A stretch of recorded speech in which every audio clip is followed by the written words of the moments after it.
बिस्मिल्लाहिर्रहमानिर्रहीम। अस्सलामु अलैकुम वरहमतुल्लाहि वबरकातुहू। मुअज़्ज़ज़ सामाईन किराम, आज की इस वीडियो में हम तज़किरा करेंगे इंसानी नफ्सियात के कुछ पहलुओं के हवाले से। नफ्सियात कहती है कि जो लोग आम तौर पर बहुत अच्छे होते हैं वही सबसे ज़्यादा ज़ख्मी भी होते हैं। आपका सफ़र बहुत हल्का और आसान हो जाएगा अगर आप अपने माजी को अपने साथ नहीं रखेंगे। नींद में ख्वाब आने का मतलब है आप किसी के ख्वाब में जाग रहे हैं। जो शख्स सबको खुश रखने की कोशिश करता है वो अक्सर खुद को तन्हा महसूस करता है। जब आपका कोई नाम ले और आप पूरा जवाब दें तो ये सेहतमंद दिमाग की अलामत है। जज्बाती दर्द जिस्मानी दर्द से ज़्यादा याद रहता है और आपके रवैये पर ज़्यादा असर डालता है। जिन लोगों में एहसास जुर्म होता है वो दूसरों के एहसासात तो ख्यालात को बेहतर तरीके से समझते हैं। जब आपको किसी ऐसे शख्स की तरफ से नज़रअंदाज किया जाता है जिसकी तवज्जो आपके लिए ज़्यादा अहम है तो आपके दिमाग में वो अमल जिस्मानी दर्द की तरह होगा। अगर आप छोटी छोटी चीज़ों से चिमटे रहते हैं तो आप बचपन से अदम तवज्जो का शिकार हैं। अगर आपको छोटी छोटी बातों पर गुस्सा आता है तो आप मोहब्बत की कमी का शिकार हैं और मोहब्बत के मतलाशी हैं। अगर आप नाक में उंगली डालने के आदी हैं तो आप किसी नफसियाती उलझन का शिकार हैं।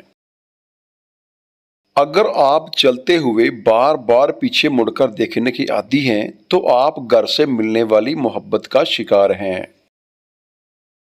अगर आपका बच्चा उफ्क पर नजरें जमाए तो यकीन कीजिए आपका बच्चा आली दिमाग और गहरी सोच का मालिक है। अगर आप टांगें पेट के साथ लगाकर सोने के आदी हैं तो आप बचपन से ही खौफ और अदम तवज्जो का शिकार हैं। अगर आप बैठे बैठे बिला वजह हाथ पांव हिलाते रहें तो आप जहनी इंतशार का शिकार हैं।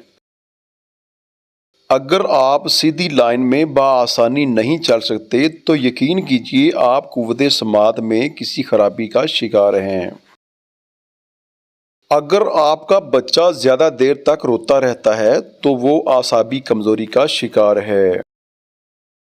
अगर आपके घर में लड़ाई झगड़े मामूल की बात हैं तो यकीन करें आपका बच्चा ज़रा ज़रा सी बात पर डरने लगेगा और अदम तहफ़्फ़ुज़ का शिकार हो जाएगा।